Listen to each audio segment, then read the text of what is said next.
मेरा नाम है मृदुला और आज हम डिस्कस करेंगे कि ऑकुलर ड्रग डिलीवरी सिस्टम के जो बैरियर्स हैं जिसके बारे में मैंने एक वीडियो ऑलरेडी अपलोड कर रखा है।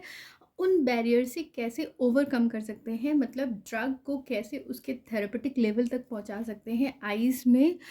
उसके लिए हम क्या क्या कर सकते हैं, ठीक है।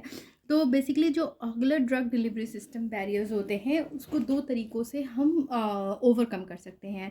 पहला है या तो जो भी हम रूट यूज़ कर रहे हैं ऑकुलर ड्रग डिलीवरी के लिए उसको हम चेंज करके कोई दूसरा, जिससे कि टारगेट साइट पे हम डायरेक्ट एसेस पा सके, वो रूट यूज़ करेंगे। या दूसरा है कि कुछ और नोवेल ड्रग डिलीवरी सिस्टम्स की डेवलपमेंट करेंगे जो कि बेटर परमेबिलिटी प्रोवाइड करेगा, किसी भी डिसीज़ के ट्रीटमेंट में ज़्यादा इफ़ेक्टिव होगा, और साथ ही जो टारगेट साइट है जहाँ पे ड्रग को डिलीवर करना है वहाँ पे कंट्रोल रिलीज़ किया जा सके, मतलब स्लोली कंट्रोल के अंदर जो है ड्रग साइट पे पहुंचेगी, फिर वो अपना फिजियोलॉजिकल इफेक्ट प्रोड्यूस करेगी। तो सबसे पहले हम देख लेते हैं कि कौन कौन से अल्टरनेट रूट्स हम यूज़ कर सकते हैं। तो उसमें पहला आता है इंट्राविट्रियल इंजेक्शन, सेकेंड है सब कंजक्टिवल इंजेक्शन, थर्ड है रिट्रोबल्बर एंड पेरीबल्बर रूट, फोर्थ है सब टिडॉन इंजेक्शंस, और फिफ्थ है इंट्राकैमरल इंजेक्शंस। इंट्राविट्रल इंजेक्शन जो है इसमें ड्रग को डायरेक्टली विट्रस ह्यूमर, यानी कि ये हमारा जो आईज है, ये जो पोर्शन है यहाँ पे विट्रस ह्यूमर फिल्ड होता है, यहाँ पे डायरेक्टली इंजेक्ट किया जाता है ड्रग को पार प्लेना के थ्रू 30G निडल यूज़ करके। ये जो है विट्रस ह्यूमर को डायरेक्ट एसेस प्रोवाइड करता है, जिसकी वजह से कॉर्निया और स्क्लेरल जो ब्लड वेसल्स होते हैं वो बैरियर को ये प्रिवेंट करता है, या फिर कॉर्निया और स्क्लेरा के थ्रू जो बैरियर्स प्रोवाइड किए जाते हैं ड्रग डिलीवरी को, उसको ये प्रिवेंट करता है, ठीक है। तो इसमें फॉर्मुलेशन जैसे कि सॉल्यूशन, सस्पेंशन या फिर डिपॉट फॉर्मुलेशन जो है वो इस रूट के थ्रू डिलीवर किए जा सकते हैं। सेकेंड है सब कंजक्टिवल इंजेक्शन। इसमें ड्रग जो है वो कंजक्टिवल मेम्ब्रेन जो होती है, जो कि इनर आईलिड में प्रेजेंट होती है, यानी कि ये जो हमारा आईलिड है, ये आईलिड है और ये आई है, तो यहाँ पे एक थिन लेयर प्रेजेंट होती है जिसको कि कंजक्टिवा कहते हैं। तो यहाँ पे इंजेक्शंस दिया जाता है ड्रग को, ठीक है। ये एक एक्सेलेंट रूट होती है हाइड्रोफिलिक, यानी कि जो वाटर लविंग ड्रग्स होते हैं उनके लिए ये एक्सेलेंट रूट है, क्योंकि ये जो रेट लिमिटिंग बैरियर है उसको मतलब उसको प्रिवेंट कर देती है। जैसे कि कॉर्निया में पहले लाइपोफिलिक और उसके बाद कॉर्निया के इनर लेयर में हाइड्रोफिलिक प्रॉपर्टी ज़्यादा होनी चाहिए ड्रग की, तो ये जो लाइपोफिलिक प्रॉपर्टी है कॉर्निया की, जो कि ड्रग के रिलीज में एज अ बैरियर की तरह काम करता है, उसको ये प्रिवेंट कर देता है, और ईजिली ये विट्रस ह्यूमर में ड्रग्स जो है इस रूट के थ्रू डिलीवर हो जाते हैं। नेक्स्ट जो रूट यूज़ कर सकते हैं वो है रिट्रोबल्बर और पेरीबल्बर रूट। रिट्रोबल्बर रूट में ड्रग जो है वो आईलिड्स या फिर ऑर्बिटल फेसिया में इंजेक्ट किया जाता है, और वहाँ से वो ड्रग जो है वो डायरेक्टली रिट्रोबल्बर स्पेस में चली जाती है, यानी कि आईलिड्स, ये जो है आईलिड्स के थ्रू या जो ऊपर का ऑर्बिटल फेसिया है वहाँ से ड्रग दिए गई, तो वो ड्रग जो है वो यहाँ पे चली आती है, ठीक है। इससे जो है हम ड्रग को जो आई बॉल है उसके बैक में एडमिनिस्टर कर सकते हैं, और एंटीबायोटिक या कॉर्टिकोस्टेरॉइड जैसे ड्रग के इंजेक्शन को ये इजी बनाती है। पेरीबल्बर रूट में इंजेक्शन जो है वो जो ग्लोब है, यानी कि ये जो हमारा आई ग्लोब है, इसके ऊपर या नीचे जो है वो ड्रग को इंजेक्ट किया जाता है, और एक जो एनेस्थेसिया है जो आईज़ के सर्जरी वगैरह में दी जाती है, आईज़ के ऑपरेशन, कैटरैक्ट वगैरह के ऑपरेशन में, उसके लिए ये एक अच्छा रूट है जिसके थ्रू ड्रग जो है वो ईज़िली पेनिट्रेट कर जाता है आपका जो है वो आई। पेरीबल्बर रूट में इंजेक्शंस जो है वो ग्लोब के, यानी कि जो हमारा आई ग्लोब है, ये ग्लोब है, इसके ऊपर या नीचे दी जाती है, और ये इसमें बेसिकली एनेस्थेसिया, जो कि जब कैटरैक्ट सर्जरी की जाती है तो उस वक्त आई को जो है इनकॉन्शियस बनाया जाता है, अनकॉन्शियस बनाया जाता है, तो उस केस में ये एक अच्छा रूट होता है। नेक्स्ट है सबटेनॉन इंजेक्शन। सबटेनॉन इंजेक्शन जो है बेसिकली कैविटी के अंदर एडमिनिस्टर की जाती है टेनॉन कैप्सूल और स्क्लेरा के बीच में। यानी कि देखिए यहाँ पे एंटीरियर सेप्टेनॉन है, ये स्क्लेरा है इसके बीच में, और अगर हम पीछे की साइड में देखें तो यहाँ पे जो है वो स्क्लेरा है, और स्क्लेरा के और यहाँ पे जो है इसके बीच में ड्रग को इंजेक्ट किया जाता है ब्लड कैनोला यूज़ करके। ये एक सेफ रूट होता है और अच्छा रूट होता है एनेस्थेशिया के लिए एज़ कम्पेयर टू जब रेट्रोबल्बर या पेरीबल्बर एडमिनिस्ट्रेशन किया जाता है जहाँ पे शार्प निडल की ज़रूरत पड़ती है। तो जब एनेस्थेसिया दिया जाना हो तो अगर वो रेट्रोबल्बर या फिर पेरीबल्बर के थ्रू अगर कन्वीनियंट नहीं है पेशेंट के लिए क्योंकि निडल यूज़ किया जा रहा है तो सबटेनॉन इंजेक्शन जो है वो यूज़ किए जा सकते हैं। ठीक है, नेक्स्ट जो है वो है इंट्रा कैमरल इंजेक्शन। इसमें ड्रग को जो है वो एंटीरियर चैम्बर, या ये हमारा आइज़ है, आइज़ का ये एंटीरियर चैम्बर है, यहाँ पे ड्रग को दिया जाता है। और ये जनरली जो है कैटरैक्ट सर्जरी के टाइम जब जो कैटरैक्ट में क्या होता है एक थिन लेयर फॉर्म हो जाती है कॉर्निया पे, तो उसको रिमूव करने के लिए की जाती है। तो उस केस में जो है इंट्राकैमरल इंजेक्शंस यूज़ किया जा सकता है। और कैटरैक्ट सर्जरी में हमने देखा कि पेरीबल्बर इंजेक्शंस भी दिए जा सकते हैं एज एनेस्थेसिया। तो अगर किसी में भी प्रॉब्लम हो तो अल्टरनेट रूट इस तरह से हम यूज़ कर सकते हैं बैरियर को प्रिवेंट करने के लिए। अब सेकंड जो मेथड है जिससे हम बैरियर को प्रिवेंट कर सकते हैं वो है नोवेल ड्रग डिलीवरी सिस्टम। तो इसमें आते हैं आपके microneedle, ultrasound mediated drug delivery, iontophoresis, use of viscosity enhancer, यानी जो भी ड्रग है उसकी विस्कोसिटी को हम इंक्रीज़ कर दें, प्रो ड्रग यूज़ किया जा सकता है, या फिर जो ड्रग है उसमें पेनिट्रेशन इन्हेंसर इंक्रीज़ कर दे जो कि ड्रग के पेनिट्रेशन में मदद करे, या फिर लाइपोसोम्स यूज़ कर सकते हैं, नियोसोम्स यूज़ कर सकते हैं, नैनो पार्टिकल या नैनोस्फेयर्स, नैनो सस्पेंशन या माइक्रो इमल्शंस जो है वो यूज़ किए जा सकते हैं ताकि ऑक्यूलर बैरियर को जो है वो प्रिवेंट किया जा सके। तो सबसे पहले माइक्रो निडल सिस्टम क्या होता है, ये एक नॉन इन्वेसिव मेथड है जो कि ड्रग को इंट्राऑक्यूलर रीजन्स खास करके पोस्टीरियर सेगमेंट्स के डिसीज़ को ट्रीट करने के लिए। इसमें जो है ड्रग को माइक्रो निडल में कोट कर दिया जाता है 500 से 750 माइक्रोमीटर्स तक। ठीक है, उसके बाद ड्रग को डिलीवर किया जाता है कोटिंग करके एक सॉलिड मेटल के ऊपर। एंड जब एडमिनिस्टर किया जाता है तो ये कोटेड मटेरियल जो है वो डिज़ोल्व हो जाता है और फिर माइक्रो निडल्स जो है उसको रिमूव कर दिए जाते हैं टिश्यू से। इसी सिमिलरली जो इंट्रास्क्लेरल हॉलो माइक्रो निडल्स हैं वो भी डेवलप किए गए हैं। और इस ये जो ड्रग डिलीवरी सिस्टम है इससे जो माइक्रो पार्टिकल्स है, नैनो पार्टिकल्स हैं या ड्रग्स कोई सॉल्यूशन में डिज़ोल्व है, ठीक है, उसको मिनिमल इन्वेशन के साथ जो है वो डिलीवर किया जा सकता है। तो कुछ ऐसा होता है कि ये माइक्रो ड्रग रिजर्वियर हो गया, ठीक है, ये नीडल्स हो गए, नीडल्स को कॉर्निया के ऊपर इंजेक्ट किया जाता है, यहाँ से ड्रग जो है वो डिज़ोल्व हो जाते हैं इसके अंदर जो एंटीरियर चैम्बर है, और फिर जो है वो नीडल्स को रिमूव कर दिया जाता है। तो इस तरह से ड्रग की डिलीवरी जो है वो काफ़ी कन्वीनियंट होती है पेशेंट के लिए।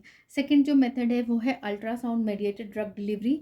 इसमें जो है अल्ट्रासाउंड वेव्स को यूज़ किया जाता है कॉर्निया के अक्रॉस, जिससे कि ड्रग जो है वो तेज़ी से परमिएट हो जाए कॉर्निया के थ्रू।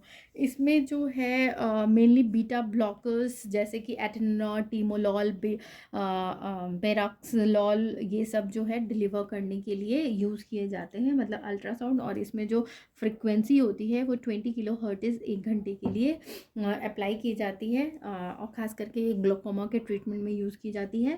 थर्ड जो हम डिलीवरी सिस्टम यूज़ कर सकते हैं वो है ऑन्टोफोरेसिस। ऑन्टोफोरेसिस भी एक नॉन इन्वेसिव मेथड है जो कि ड्रग को एंटीरियर और पोस्टीरियर सेगमेंट्स में डिलीवर करती है।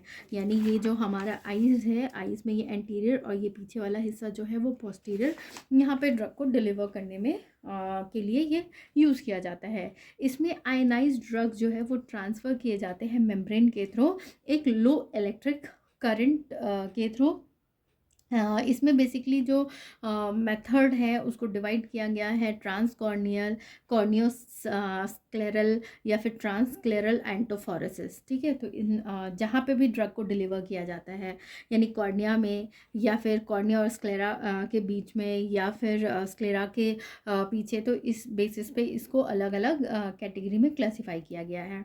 ड्रग जो है वो मेम्ब्रेन के अक्रॉस मूव करती है दो मैकेनिज्म से, या तो फिर माइग्रेशन के थ्रू या फिर इलेक्ट्रो ऑस्मोसिस के थ्रू। ट्रांसक्लेरल डिलीवरी सिस्टम जो है वो जो पोस्टीरियर सेगमेंट है वहाँ पे ड्रग को डिलीवर करने में हेल्पफुल होती है। थर्ड फोर्थ जो मेथड है जिससे कि हम बैरियर को प्रिवेंट कर सकते हैं वो है विस्कोसिटी इन्हांसर यूज़ करके। विस्कोसिटी इन्हांसर्स क्या होता है कि जो ऑप्थेल्मिक ड्रग सॉल्यूशन है उसकी विस्कोसिटी को इंक्रीज़ कर देता है। ठीक है, तो इसके लिए इस विस्कोसिटी इन्हांसर्स के फॉर्म में जो पॉलीमर्स यूज़ किए जाते हैं वो है polyvinyl alcohol, polyvinyl pyrrolidone, methyl cellulose, hydroxy ethyl cellulose, hydroxy propyl methyl cellulose और हाइड्रोक्सी प्रोपाइल सेलुलोज। तो ये पॉलीमर्स जो है वो as a viscosity enhancers use किए जाते हैं।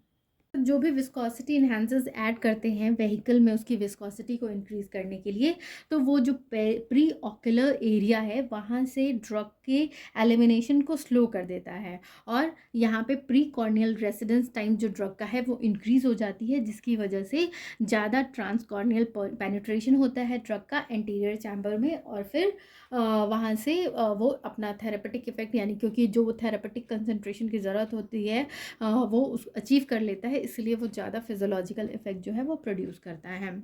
नेक्स्ट है प्रो ड्रग।